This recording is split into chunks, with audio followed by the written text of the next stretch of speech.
Peter B. Collins, News and Comment. It's Wednesday, October 25th, 2017.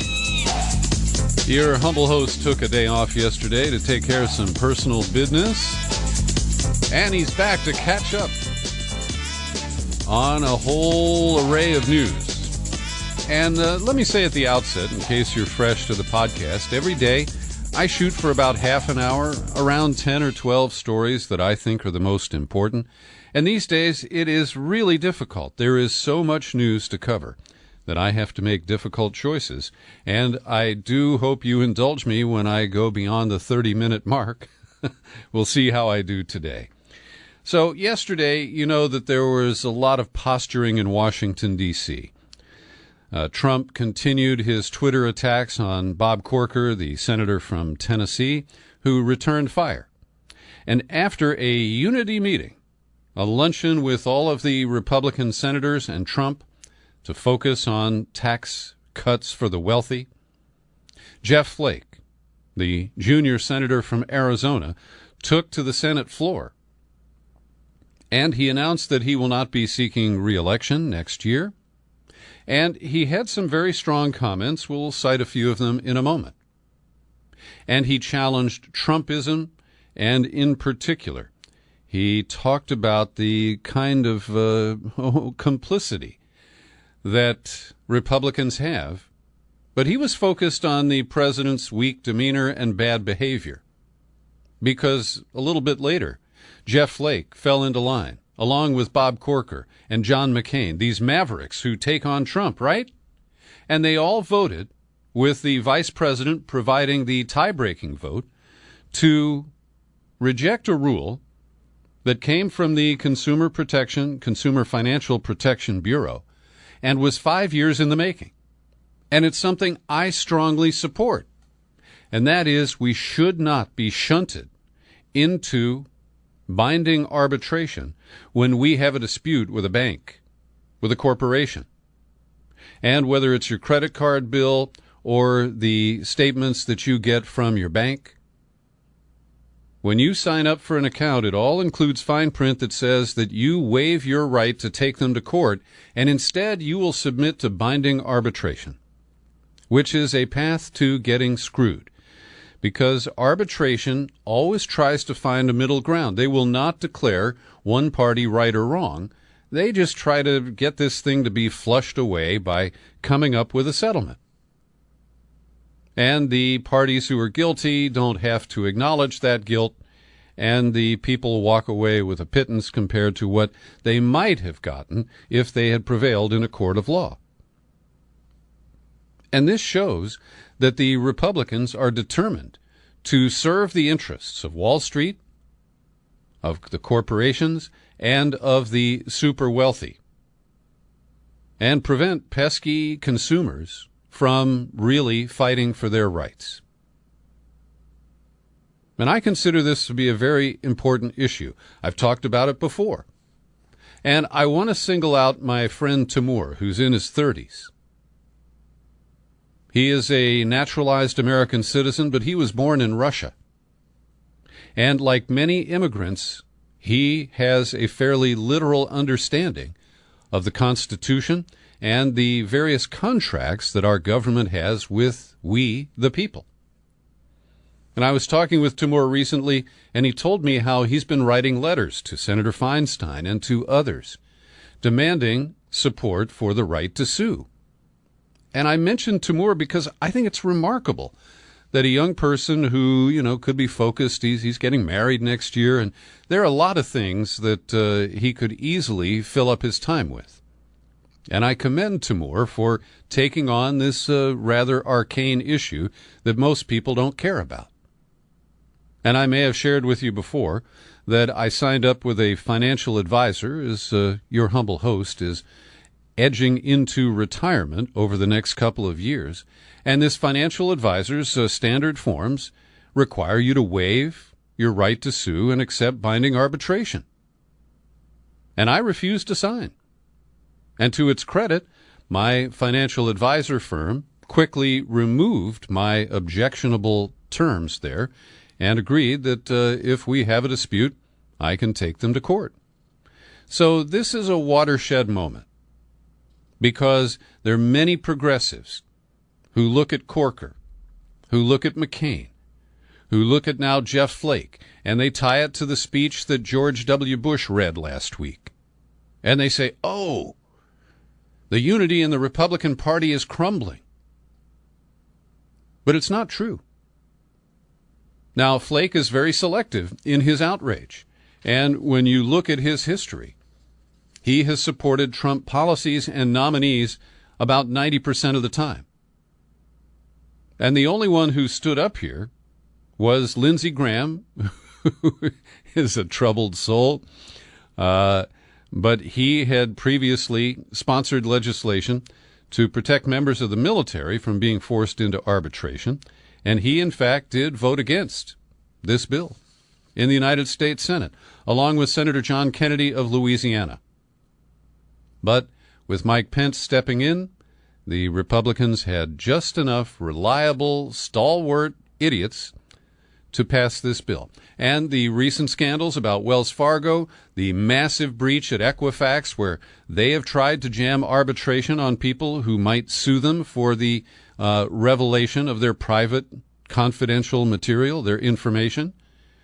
Well, none of that matters to these Republicans because they would prefer to push through the tax cuts that are so important to them and their benefactors that they really don't care about the future of what we call this republic. And Jeff Flake is really Exhibit A.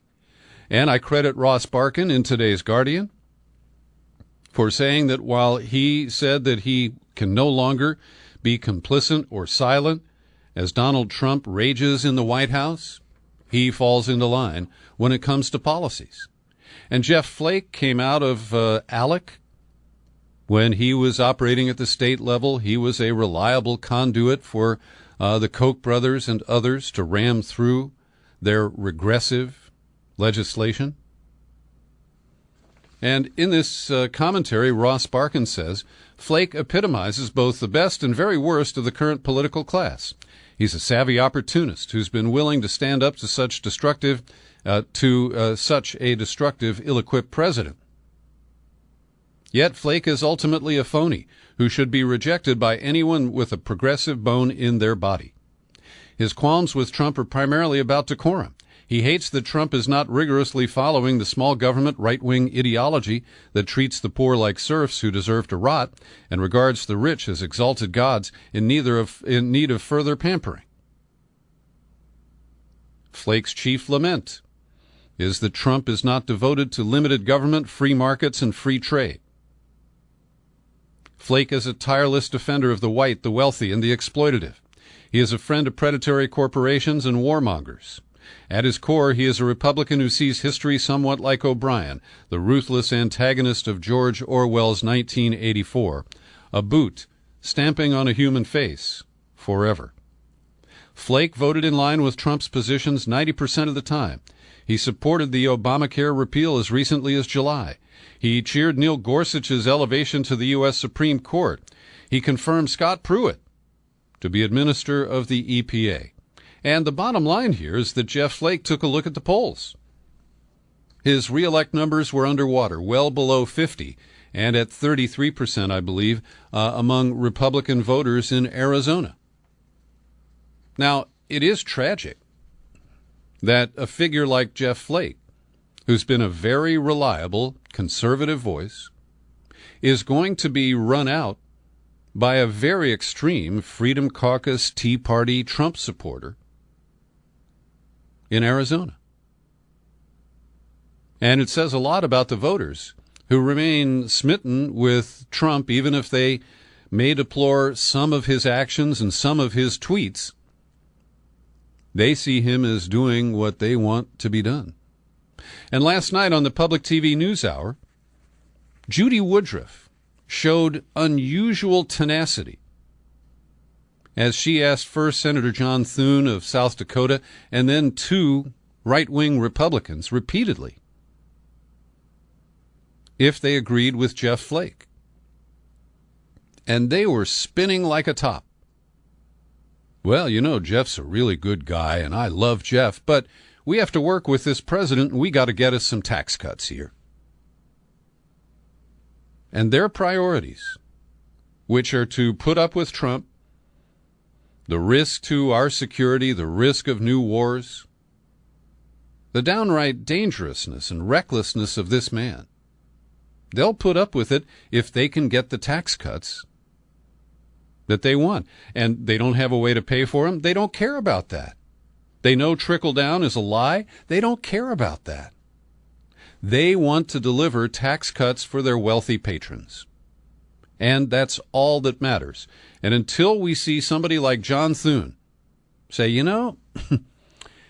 I guess getting rid of Trump or reining him in is more important than tax cuts for my rich buddies and for corporate America. Until that happens, please don't, trot out the cruel hoax of impeachment or the invocation of the 25th Amendment as a way to send Trump to the exits. And don't forget that the 50th vote in the Senate last night was Mike Pence, who is actually much more committed to a draconian agenda than Trump likely ever will be.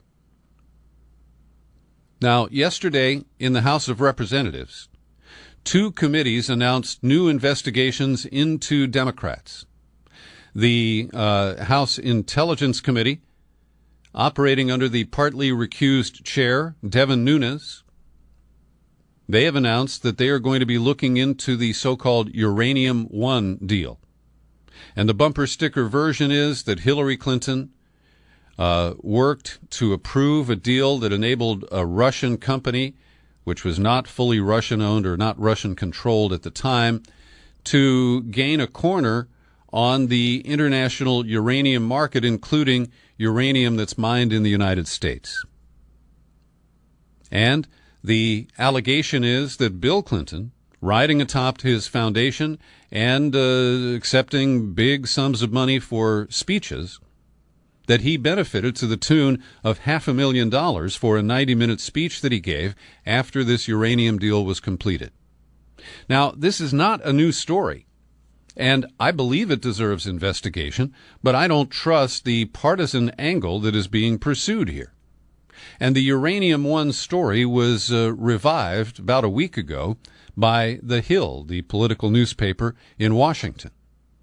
And many of my progressive friends were posting articles from the Washington Times, the Mooney paper, and saying, hey, look at this.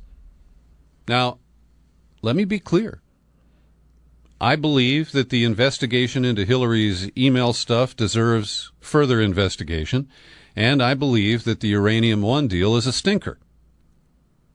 But I believe this is all being raised to undermine the Mueller investigation into the Trump-Russiagate scandal. And so I have mixed feelings. Because with Devin Nunes, who is partly recused, as I said, and then the House Oversight Committee under Trey Gowdy. Well, Trey Gowdy ran the Benghazi Inquisition. And it was not fair, it was not factual. And again, while I believe that these matters deserve to be investigated, the people who've announced they're going to pursue them are not credible. They are purely partisan. So, here we go with another sideshow in Washington, D.C. And all of this distracted most Americans from the vote regarding binding arbitration. Because, gosh, there are tweets, there are attacks, there are people talking bad about Trump. Now, as I mentioned, The Hill kind of revived this story. And in the initial outings last week, I felt they didn't add anything new to these issues. But in an article published on October 22nd, under the byline John Solomon and Allison Spann, I think that there are interesting new information, new sources who have surfaced. And it shows that there was reportedly, a concerted Russian effort to insert spies into the orbit of both Bill and Hillary Clinton after Hillary became Secretary of State in 2009. The FBI monitored a couple of people described as sleepers. One, a spy-turned-model named Anna Chapman, and the other, a New Jersey accountant named Cynthia Murphy. Chapman was exposed, and I believe she was deported. But the FBI also saw the transaction where Bill Clinton picked up that $500,000 for giving a 90-minute speech to a Kremlin-linked bank, as they call it. And the other murky issue here is that Hillary Clinton didn't individually have the authority to sign off on the Uranium One deal. It was a committee actually led by the Secretary of the Treasury, with the ultimate decision made by the president.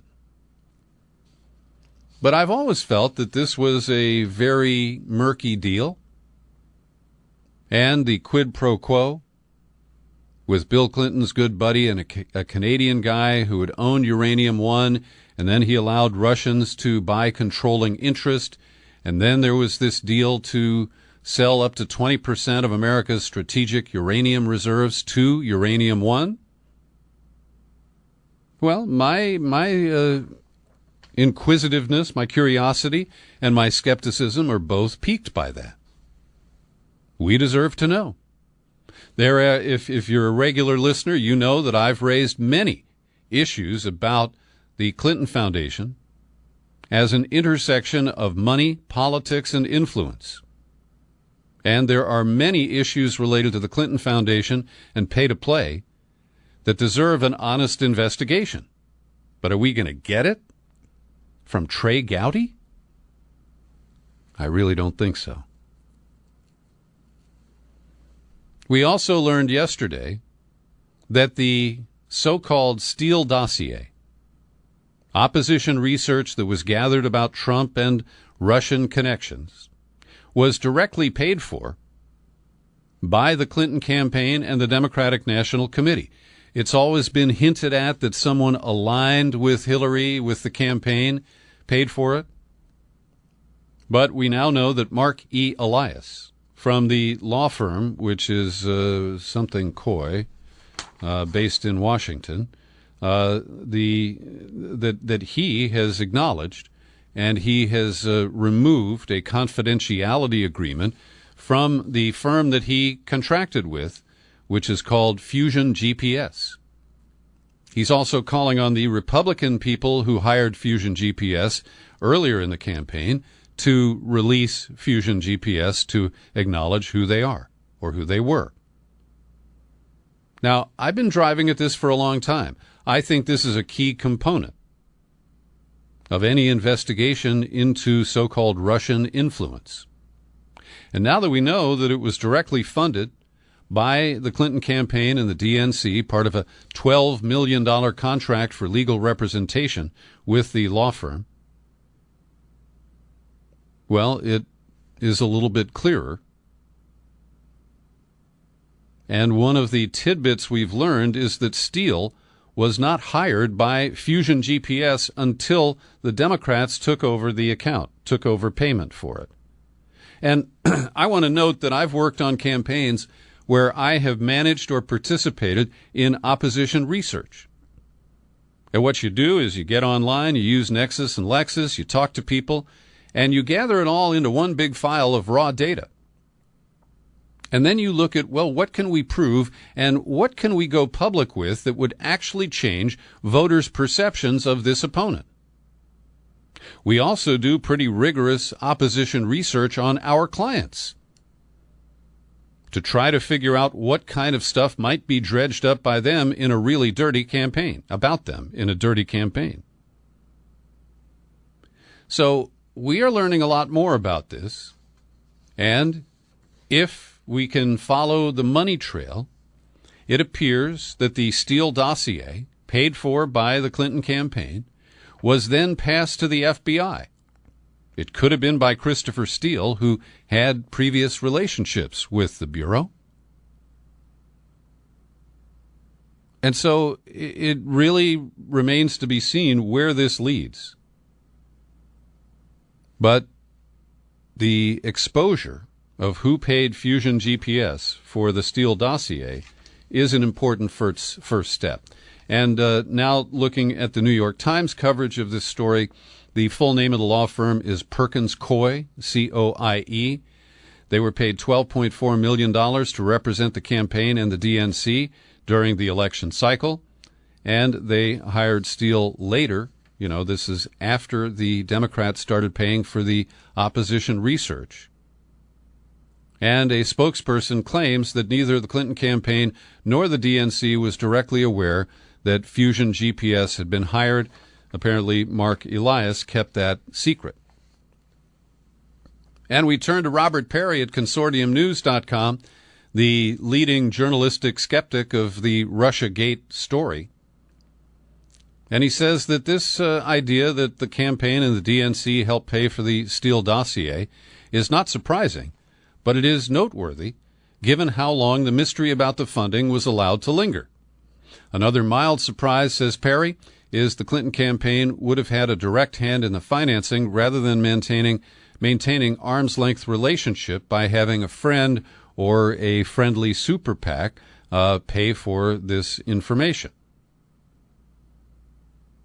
And, as you know, I've been critical of Devin Nunes, the partly recused chair of the House Intelligence Committee, but the rest of the committee wasn't pursuing Fusion GPS, so he's the one who actually pushed for a warrant or something equivalent to compel them to disclose the information. And Bob Perry, who's got a great institutional memory, he notes that back in the 90s when Bill Clinton was the subject of a special counsel who started with Whitewater and ended up with the stain on Monica's dress, that the Clinton team referred to that as cash for trash when the Republican opposition researchers dug up the information about Bill's bimbo problems. And what Perry notes is that Steele's accusations have had a dubious track record for accuracy. Some are able to be corroborated, but some are not. And that's the kind of raw file of Oppo research that I find very common in campaigns. It's up to the campaign to take the raw information and decide what to do with it. So I've linked to Bob Perry's column for your perusal. It's in the show file of today's podcast at peterbcollins.com. Every day I like to take a second to thank the people who support my work here at the podcast. People like Tim McKay and Jim Garrison and Carla Mahoney. They're all dedicated monthly subscribers to this podcast, and I appreciate their support. I invite you to do the same. Just visit peterbcollins.com, click on menu, pull it down, click on Become a Subscriber. It'll take you to the sign-up page where you've got easy choices to make, options of levels of support that you can kick in for this podcast. You may have heard that Kaspersky Labs, a Russian-based firm that operates in the cyber protection arena, they sell software that's supposed to prevent you from being hacked. And there's been an internal investigation after the U.S. government blasted Kaspersky for a leak of NSA spyware. And Kaspersky says now that they've done their own investigation, and they say that it was the NSA contractor, who we only know as described as a Vietnamese American, who took home classified information and he installed it on his personal computer. He later turned off the Kaspersky spyware or malware protection so that he could try to steal a copy of Microsoft Office.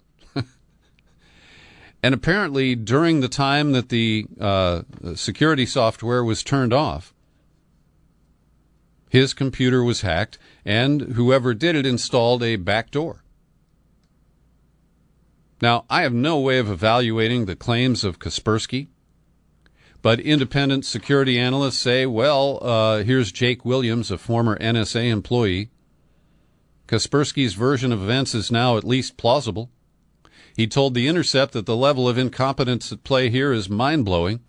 From an NSA standpoint, I don't see how this can get much worse. In dribs and drabs, we're getting more information about the October 4th ambush of 4 American soldiers in Niger. And it now appears that they were ambushed, that there were townspeople in cahoots with the rebels who are, we're told, affiliated with the Islamic State. I find that far-fetched. At any rate, the U.S. command did alert JSOC, the Joint Special Operations Command, which deployed commandos. We don't know if they were SEAL Team 6 or Delta Forces, but they did go there, and they searched for they searched for LaDavid Johnson, the sergeant whose wife went public with the botched and bungled condolence call that was made by Trump.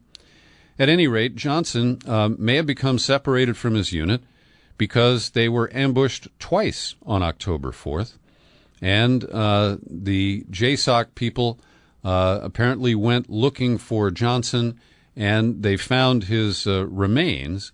And because we know that the widow has been instructed to keep the casket closed, there are suspicions that he was tortured or otherwise disfigured by the people who took him into captivity. The pregnant teenager, undocumented, who's in federal custody in Brownsville, Texas, did successfully terminate her pregnancy this morning, following a court ruling from the Washington, D.C.-based Court of Appeals, including an affirmative vote by Merrick Garland, the man that Obama had tried to put on the Supreme Court. She was allowed out of federal custody, taken to a doctor where the procedure was performed. And only known as Jane Doe, she said, "My lawyers have told me that people around the country have been calling and writing to show support. I am touched by this show of love from people I may never know and from a country I am just beginning to know. To all of you, thank you. This is my life, my decision. I want a better future. I want justice." And she remains in custody at what is described as a shelter in Brownsville. Trump's refugee ban, which was delayed in taking effect, expired on Tuesday. And the new executive order says that there will be a special 90-day review of procedures for refugees attempting to enter the United States from 11 countries. Only the White House will not name those 11 countries. I don't know why they're playing games with this. Presumably, it includes the 7 or 8 Muslim majority countries that have been mentioned in the past, like Egypt, Iran, Iraq, Libya, Somalia, South Sudan, Syria, Yemen.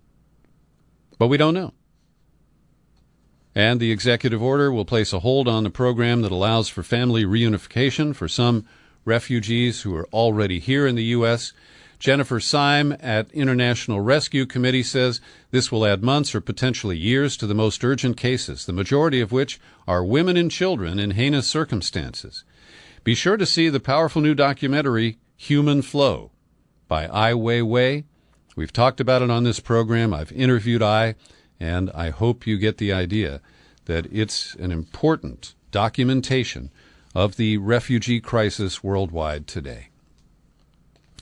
The U.S. has a serious problem in Iraq because we sided with Baghdad in the crackdown on the Kurds after they voted for independence. But when the Baghdad government sent its troops, which we, of course, bought and paid for and trained, along with Iranian militia fighters to snuff out this attempt at independence in Kurdistan, it is remarkable how the Kurdish Peshmerga forces just didn't fight. I am shocked by that. Nevertheless, by taking Kirkuk and the oil fields nearby, this is a huge setback for the Kurds. But it creates a new alliance between Baghdad and Tehran, and, of course, the Trump administration demonizes Iran at every possible turn. And Rex Tillerson, who is on a multi-nation charm tour, Rexon Tillerson, the Secretary of State, as I like to call him, he went to Baghdad and he made a blunt statement. saying that the Iran-backed militias involved in the fight against the Kurds should go home. But Iraq's Prime Minister al-Abadi tersely replied that the militias will stay, insisting that they're part of Iraq and symbolize the hope of the country and the region. I don't make a lot of predictions, but this is not going to end well. And Iraq is going to be in a civil war based on religion and national identity for the foreseeable future.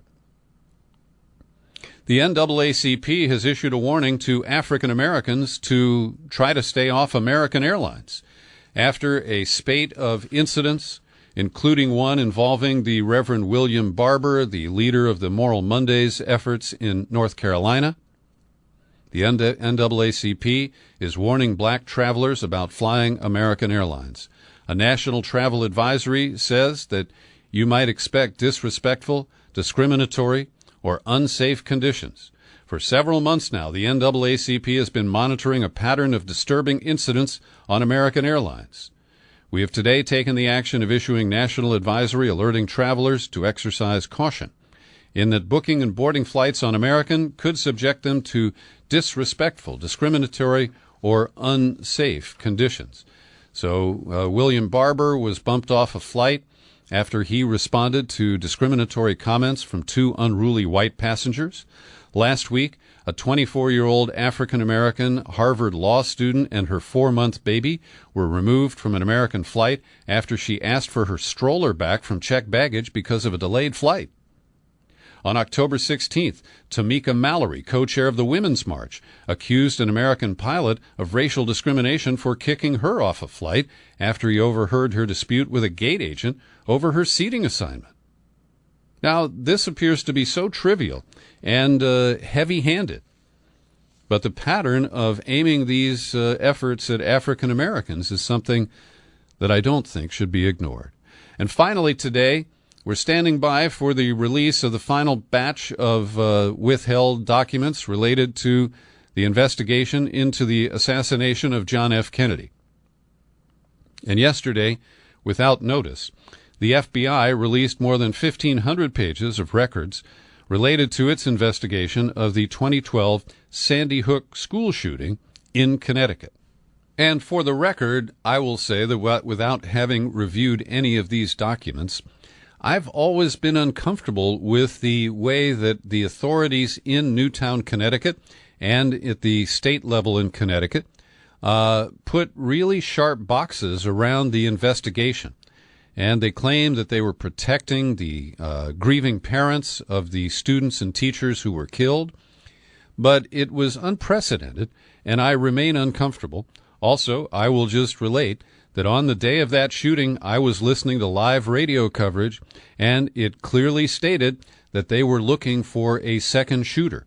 Now, what I've seen from news accounts indicates that there was no second shooter, that Adam Lanza was a deranged guy who had been acting like a hermit or a shut-in.